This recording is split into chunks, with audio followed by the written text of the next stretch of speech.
Ladies and gentlemen, this is the 12th and final round. Right hand, Golovkin steps in and down he goes again. Unbelievable. Mayweather makes him pay.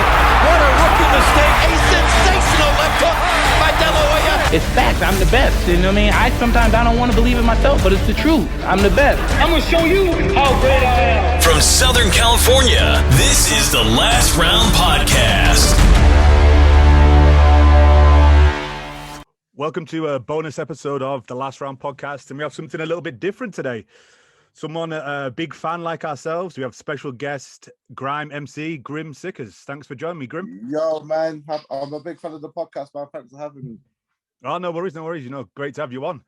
So we'll jump into it's kind of the music background first before we switch over into the boxing. So, what made you get started in the music industry? I was always influenced by Tim Westwood on Radio 1 when I was younger. So he always used to play the style of music that wasn't really open to most ears. And when I used to hear that on the radio, it used to really intrigue me.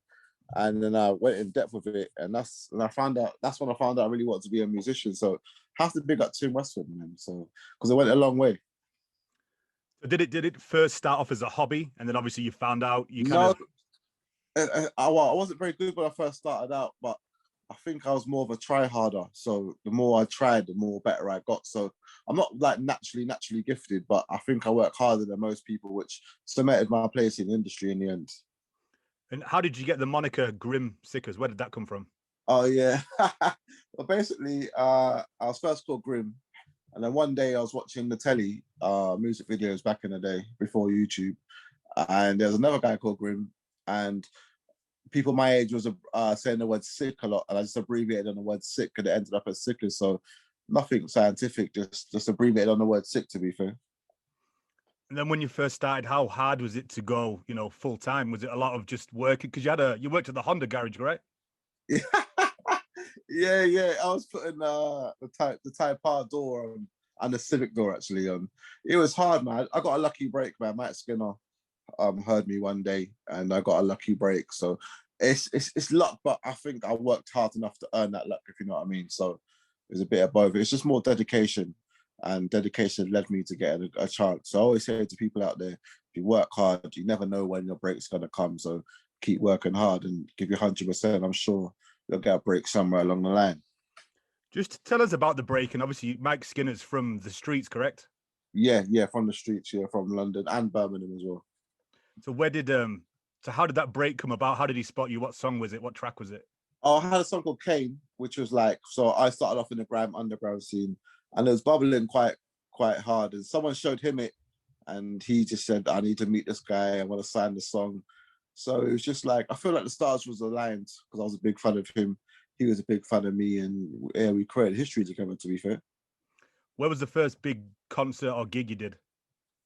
First big concert was maybe a festival in Bristol, which I can't remember what it's called, but it's a massive festival in Bristol, and there must have been about 10,000-20,000 people there. It was me and Mike Skinner on the main stage. That was probably about 2017.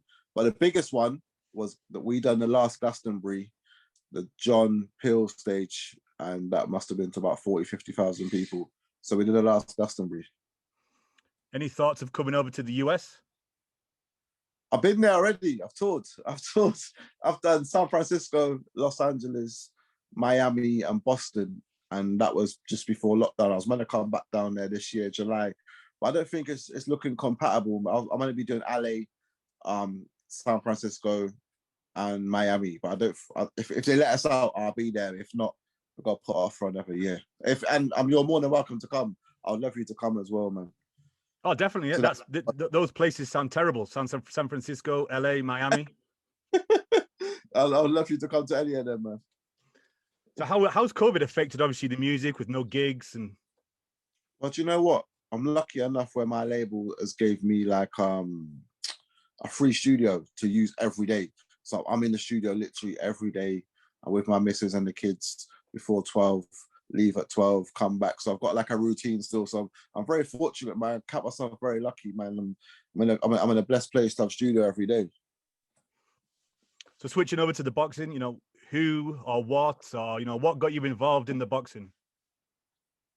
All right. Well, I was always a big fan of Prince Nassim Hamid and Floyd Mayweather era, but I don't want to mention a rival channel. But one day I was watching IFL TV. Have you ever seen the interview where Tyson Fury is being interviewed by Klitschko the day before the fight, where he's eating the nuts with him?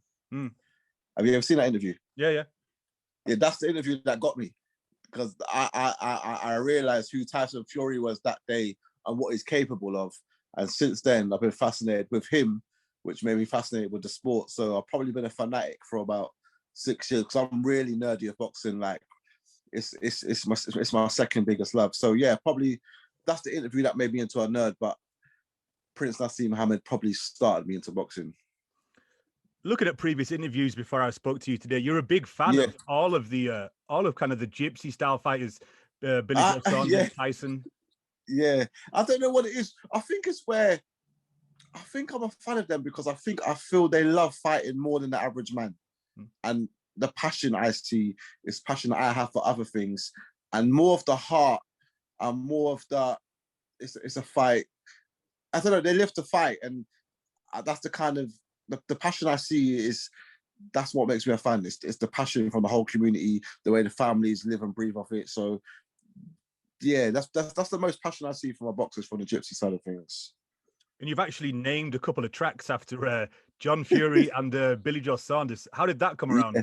Well, I'm John Fury's biggest fan, and because you know what? All right, everyone likes Tyson, right? But imagine this: I rate the man that gave birth to the heavyweight champion of the world, and he's crackers as well. But he taught his son everything that he is today, and I think people sleep on John Fury a bit because he sounds bonkers until he's proved right.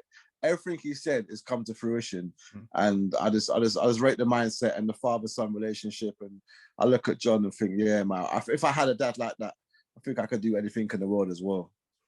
So did you have to reach out to John and Tyson and Billy before obviously using their name on the track? Yeah. I've had combos with all of them. I've got a new project coming out, and we've actually got a skit from John Fury. So we're lucky, man. Like, and me and John Fury have been talking. So yeah, man, I'm blessed to be a part of that circle as well. Is there any chance you could ever do like entrance music for the guys? Yeah, of course. If they want it, that'd be my dream come true, man. But if they lost, I'll never be able to live it down. But yeah, it'd be a dream come true for Tyson, especially because I always say this in every interview. I think it's the best heavyweight since Muhammad Ali. And maybe it will take maybe a few years for people to realize what I'm saying. But today, I think he's the best heavyweight since Muhammad Ali. I mentioned I was looking at some of the previous interviews, and you might have to change your name to Guru Grim, because I saw that you actually picked Teofimo Lopez to win, and you picked Joe Joyce to win.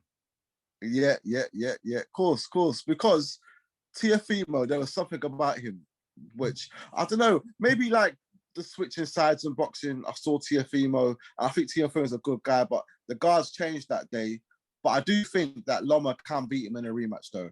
If Loma boxes a bit earlier and don't leave it to the later rounds. And Joe Joyce, I always knew he was too much for Daniel Dubois. Daniel Dubois hasn't beat anyone stellar.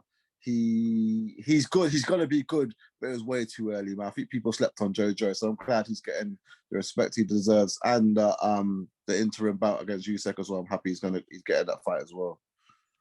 What prospects do you know of in the UK that we could be sleeping on over here in the US? Oh, depends how deep do you want to get. Dennis McCann. Do you know about Dennis McCann? Yeah, well, I do. I do because I do a podcast, but yeah. All right. Cool. I should say stuff like that. All right, Dennis McCann is I think the best prospect that we got coming through. I'll put Josh Kelly in there, but can I just say I think Josh Kelly's going to get beat on Saturday. I've got a feeling he's not going to do it, man. How do you pronounce the other guy's name? David Avanesian. Avanesian, he's impressed me. On the bubble and what I've been watching, he's impressed me. I've done my research, and I think it's a couple fights early for Josh Kelly, but at the same time, I feel like time might be on the side from the 18-month wait or whatever it is. I think he's probably got better in that fight. Got better in that meantime, but I'm picking Josh Kelly to get beat this weekend. Actually, it should be a good fight. I think the only problem Josh has is he reminds me of Amir Khan, that once he gets tagged, he wants to stand and fight, where he doesn't necessarily have that chin. But I think because I was at his last fight when he fought in Phoenix in November 2019, I think it was. Oh, Robertson. Ever since then, he's kind of grown into his man strength. If you look at the physique he brought this week. Yeah, mate, that's probably the best shape of a boxer I've seen in a long time, to be fair. I was very impressed. And Adam Booth, I always trust Adam Booth's instincts, but for some reason, he impressed me a lot this week. So I think Josh Kelly might get beat. I'll be watching that with my missus on Saturday, and I think he's going to get beat. But I don't want him to get beat, but I do think he might get beat Saturday. Looking at the fights from last week, obviously, we touched on this before we kind of started recording. Yeah. We'll go to the undercard. So Zelfa Barrett against Kiko Martinez. What's the outbreak been in the UK after those scorecards? Yeah, I don't get it. I really don't get it. I had Kiko Martinez winning by, I watched it with my missus, Jodie Hawkins. I watched it, I think I was up by at least 2 rounds, Kiko, by at least 2 rounds. 118, 111. I can't fathom how you would get that result. And I think it's worrying because it's reminding me of Germany a few years ago. And I don't know why anyone would come to England and fight when you had the Lewis Ritson result now. You've had this result. It's been a few others. I've seen O'Hara Davis get beat by Vasquez as well a couple of years ago. And it's not fair on the foreign fighters coming here because soon then no one's gonna come over here. And I would love how they called it 118, 111. There was a few close rounds. I don't think close enough to call someone winning by 7 rounds. Like whatever way, man. How did you feel about it? No, I agreed. I thought it was kind of a close fight, depending on what you liked as a spectator. I could have seen Zelfa winning by 1 round. I wouldn't have, I wouldn't have complained at a draw, and I wouldn't have complained at Kiko Martinez, taking it by a round. What do you think they need to do? Do you think we need more training? Do we need 5 judges instead of 3? I think we need some fresh blood. I think we need someone that's like people that's just recently left the game, not like Cole Frotch, but someone like a Cole Frotch. That's been in the game in the last 5 years, and because 118 to 111, we all didn't get that. So how come 2 people get that and there was only 2 judges? I don't get it. And I gotta say thank you for Eddie Hearn for coming out straight after the interview and coming out as well. It was impressive.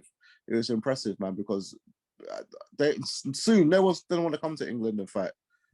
You can't get robbed like that. And I hope Kiko Martinez gets a rematch as well, to be fair.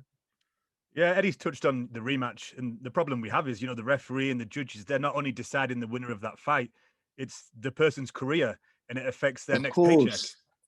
It affects your next paycheck. And recently, like, Frank Warren's cards ain't that bad, but Eddie, there's been a few landslides, and you're scratching your head thinking, are we watching the same fight, or do I know how to score right? And I'll rewatch a fight, and I don't know what they're saying, but maybe I don't know. I don't know how to call it. Maybe they like things that I don't like. Maybe they like the more the aggressor and they don't like the back foot fighter. I'm not too sure. 118, 111. I can't fathom how you would get that. And if I watched that fight 10 times, I still don't think I would get that scorecard. Do you think the referees should come out and have to explain, or do you think it should be, because like in the Premier League, the referees are kind of protected and they don't really have to give, an explanation to why they gave that? Because if you're a good talker and you're a good salesman, doesn't really matter what card you give. You could kind of sell it to the public. But if you're quiet and a bit more reclusive, you're gonna really kind of crumble, in the light, doing an IFL TV interview or a Sky interview, having to explain the cards that you gave. I would love to, because there's certain scorecards like in the last few years which I've had completely opposite. Like I had GGG winning the first Canelo fight, but it was a landslide, or someone on Floyd Mayweather's and Canelo's card. I think someone had it Canelo winning the fight on the split decision, and I think I would love to know what they see, what we don't, or the majority of us don't, and so maybe we can know what they're thinking and they know what we're thinking. So, and Howard Foster, he always seems to be in the middle of it as well. I just want to know how he sees the game, because he might not be wrong. I don't think boxing's rigged. I honestly don't think it's rigged. I just think that's still a different fight to what we see, and I want to know what they like, so people know what to look for in the future. No, that's a good point. It's a good point. You don't know, because I remember I mean, I follow the UFC as well, and they did a thing Yeah. recently where they were talking about it's not necessarily how many times you touch the opponent. Like if I touched you 15 times with the jab, but you took off, one big right hand, and say if we both had energy bars and you took off more energy, you've won the round. So it kind of depends on what you look at, I guess. I think we need to be more clear on what the judges like, but every judge is different, right? So I'm not too sure. Like, if I see Kelly versus David, how do you say his name? I keep forgetting. Avanesian. Does Avanesian need to knock him out to get a win? Maybe that's what he's thinking. He needs to stop Josh to get a win because I don't know. It's not fair. It's just not fair. And I don't want us to turn to a country where people don't want to come here, like Germany a few years ago, because we're probably the worst scorers as well, and it's going to ruin nights down the line. And so I think maybe this year we need to really really get to grips on what judges like and what they don't like. Moving on to last week's main event, we had obviously Josh Warrington was knocked out in the 9th round, a huge upset. Couldn't believe it. What did you think of the fight? Do you think it should have been stopped in the 4th? Because that was a heavy knockdown. At the time, I did. But I've got to say to Warrington, 5 and 6 and 7, he was clawing a bit back. He wasn't as out as I thought he was. But at the same time, I do agree, if it's the other fighter, I think the fight would have been stopped. So in that case, Warrington should have been stopped, yes. Just because I think it was the other way around, the other guy would have been stopped. So I was shocked though. Was you shocked? Yeah, I was shocked. I think Josh maybe just went in with the wrong game plan. Maybe the weight cut wasn't great, because I know the guy was heavy-handed, but his legs completely went. And I think Eddie Hearn said today on an IFL interview that I think he pierced his ear. He pierced his ear. Oh, ruptured. The same as what Wilder had. Yeah. Reperverted eardrum. Yeah. I think Josh needs the crowd. I don't want to see Josh not fight in front of the Leeds crowds for the rematch. I think he needs the Ellen Road crowd at Leeds or wherever he's going to fight. I think he depends on that a bit, but I've never seen Josh Warrington like that, and I couldn't, for the life of me, figure out why he's like that. And still today, I still think what happened that night, because I'm not too sure. How do you think he'll be mentally coming back? Yeah, I don't think he's the same fighter. I mean, even in that picture, what Josh and him, they put up a screenshot yesterday or today, right? Yeah. He don't even look the same. I looked at him in the eyes and thought, you look a shadow of who you was, man. Because you got to think, you gave up your title and got knocked out between 5 or 6 days. And I think I saw the rankings, and they put him 9th.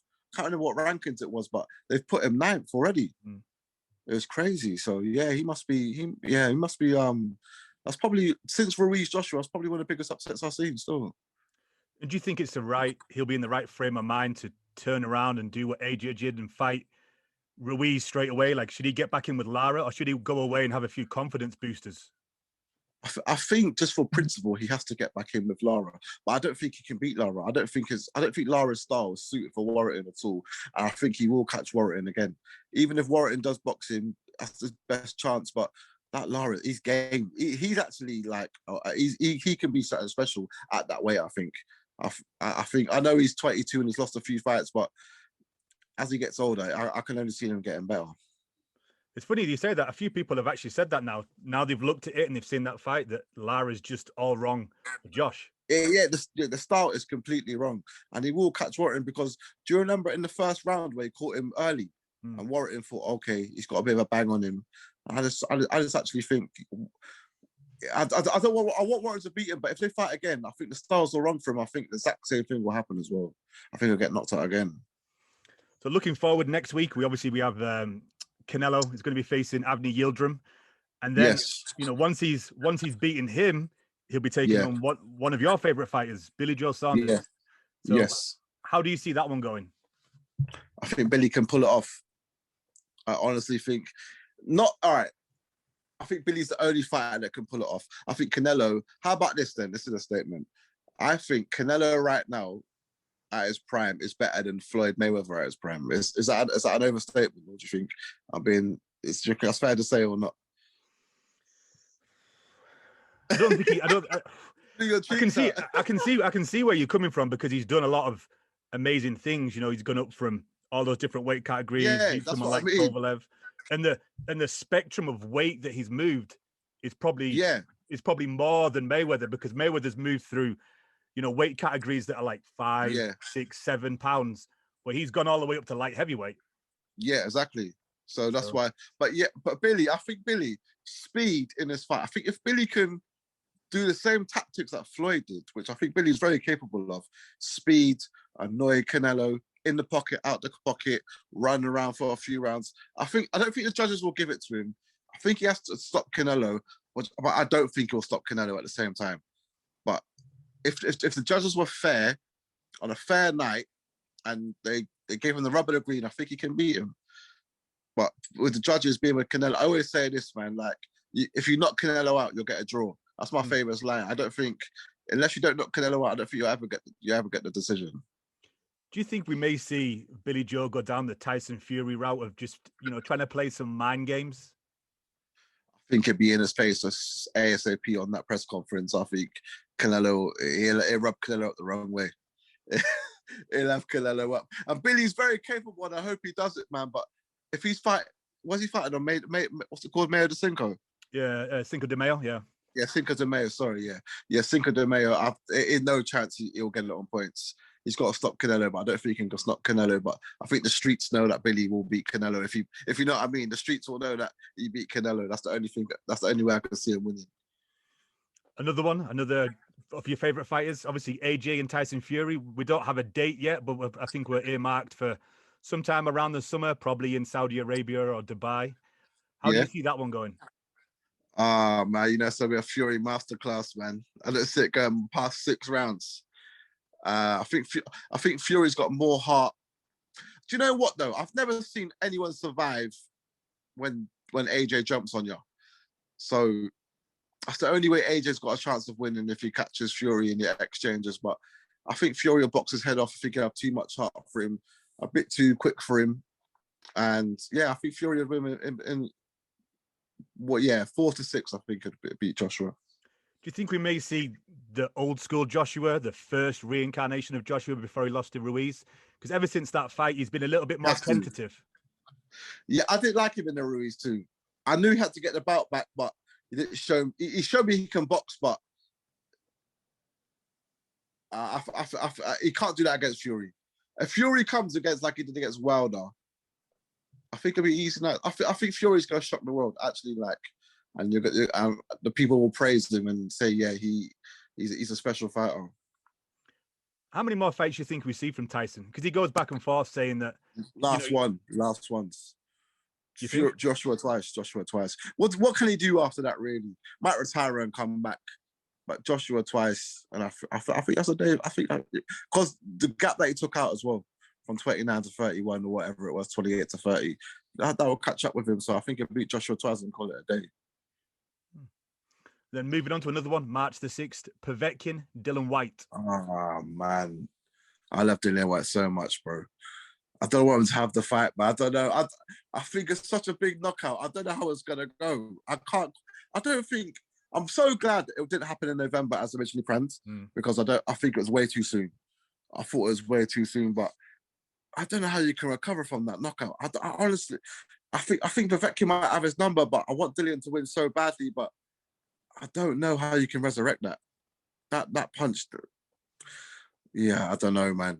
I can't call. I love Dillian so much that I would never say that Povetkin's the favorite on camera, but I think it's going to be hard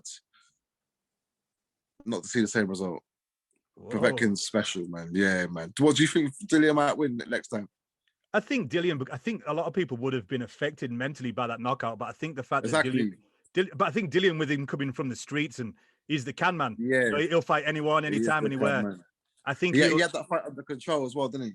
Yeah, I mean, it was just that lapse of judgment, or maybe not even that. Just, Povetkin looked like he was kind of setting it up, and he went for it. So I think he was. That's a beautiful punch. Yeah, I don't know. I think if Povetkin, I think he gets the same shot on. I honestly think he'll do the same shot again.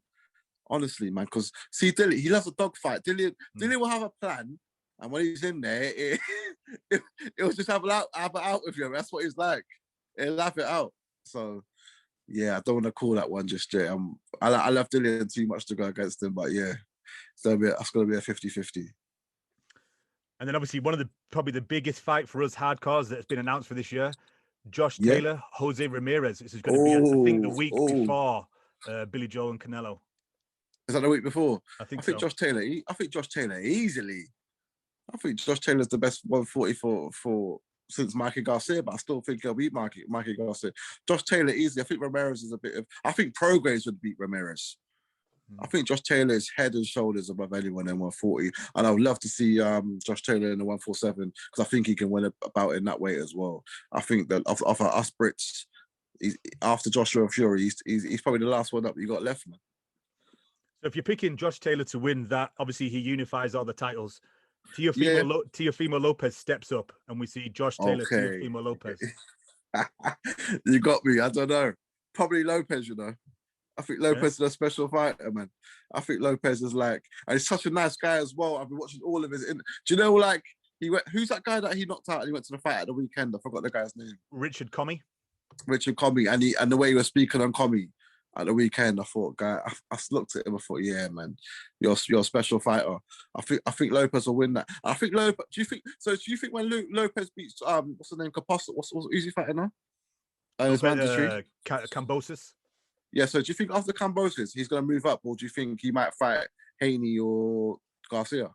I think he'll face the winner of Josh Taylor and Ramirez because they're both top rank.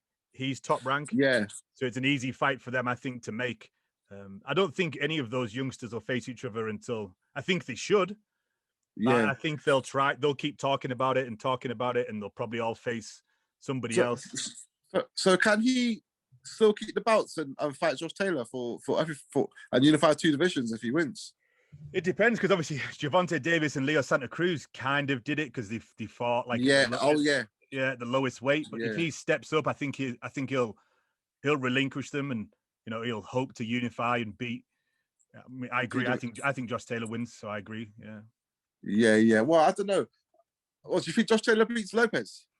No, I think Josh Taylor beats Ramirez, and then Josh Taylor against Teofimo Lopez would be a very good fight. I think Josh would have to be on his toes and can box from the outside. Yeah, I think Josh is amazing though. I think against Prograis, I was there after the last fight I went to. It was probably one of the best fights I've ever seen, man. Live.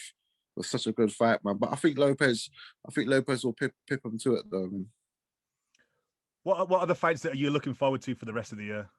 That's what I like to hear. Chocolito in a couple of weeks. When's he fighting? In 2 weeks or something? It's sometime in March, the first or second week of March, I think.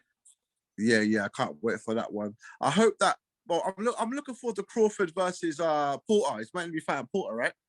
That's what the talk is. Yeah, that's what the talk is. Yeah. I would like to see Spence, but I think Porter. I want to see where Crawford. I want to see. I think Crawford would beat Porter, but I want to see if he does it over 12 rounds or he stops him to see how good Crawford really is. I would love to see this year Usyk against Joyce. I'm really looking forward to that. And I think Joyce beats him, I think Joyce is too big. I know it sounds silly. I know how good Usyk is as well.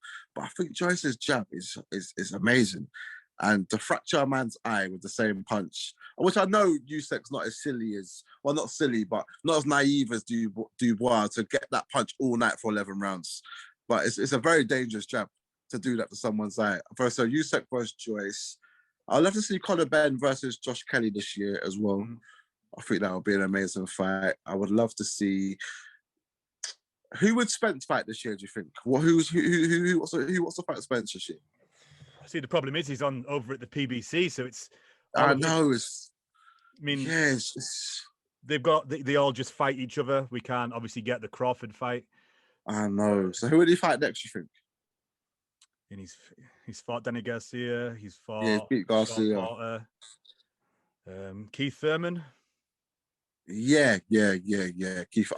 People writing off Keith Thurman a bit too quick as well. I think he can come back and do something. But a good fight I'm looking forward to as well is, I just had it in my head. Oh my God. I want to see the Yard rematch as well. I think Yard will win the rematch as well. I think he'll win that rematch. And maybe Another fight I'm looking forward to this year is I want to see Coley. I want to see Coley against Paredes or something when he wins the title. Something like that would I think for the boxing fans, Paredes against Coley would be a good fight for me as well. So obviously I called you the Guru Grim earlier in the show. Yeah. Obviously due to your so what are your outlandish predictions for 2021? All right, outlandish predictions for 2021. Billy Joe Saunders to upset Canelo. Yeah. Callum Smith to win a title at light heavyweight, which is not too outlandish, but I think he's big enough at the weight and it's got enough about him. Another one outlandish one is, right now it might sound outlandish, but Josh Warrington to become super featherweight champion again. Or was it featherweight or was he super featherweight? What was he? He was featherweight, I think. He's featherweight, isn't he? Was it Josh Warrington? Feather? Yeah, I think Josh Warrington to become champion again. And I'll give you one out of the blue. How about this? I predict Chris Eubanks to get a title at middleweight. By the end of the year. That's a tough division. Understand what it is, but I don't know. I feel like I don't know. I feel like he can do it. No, how about this one? Wait, there, I've got a better one. Liam Williams to beat Andrade. That's my outlandish one. I think he's gonna knock Andrade out, and in fanatic style as well. Do you think that as well? Or do you think? I think he might do. I think he gets slept on over here. People over here don't know who he is. Amazing. Don't they? No, they think it's a gimme, I think. Do you reckon? No, but obviously the Liam Beefy beat him twice. I get it, but since he's moved up, he's been crazy. Yeah, that's my outlandish. Williams to beat Andrade, and let's do an interview when it happens, please.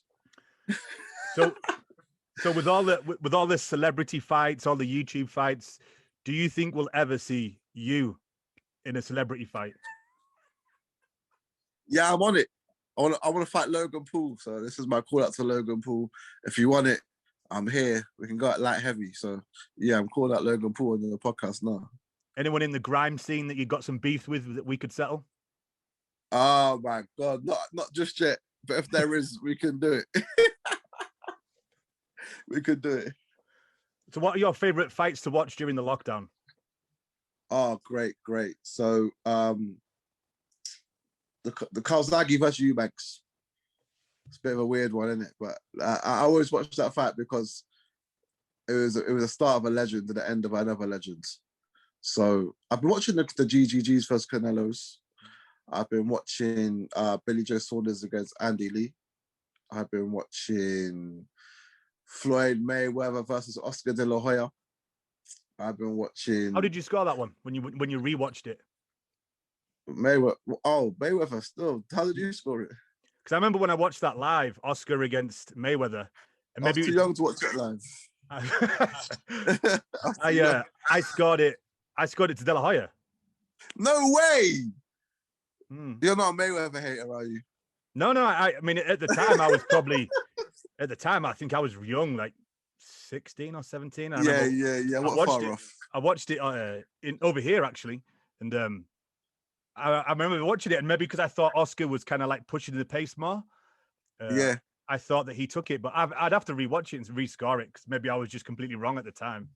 Yeah. Do you know what my favorite fight to watch is? Fury versus Klitschko. I don't think it's a boring fight. People say it's boring, but for me, it's like the becoming of a legend, man. And like the bottle to have to do what you did over there in Germany, man. That's one of my favorite fights to watch. Probably Fury versus Klitschko. Do you remember? And Porter versus Spence. Do you remember Peter Fury made him take off all the extra sponge? Yeah, he was going crazy. 4 hours before the fight, he goes, "We'll leave right now. The fight's off. See you later. We're gone." And they pretend to walk out. Yeah, that was crazy.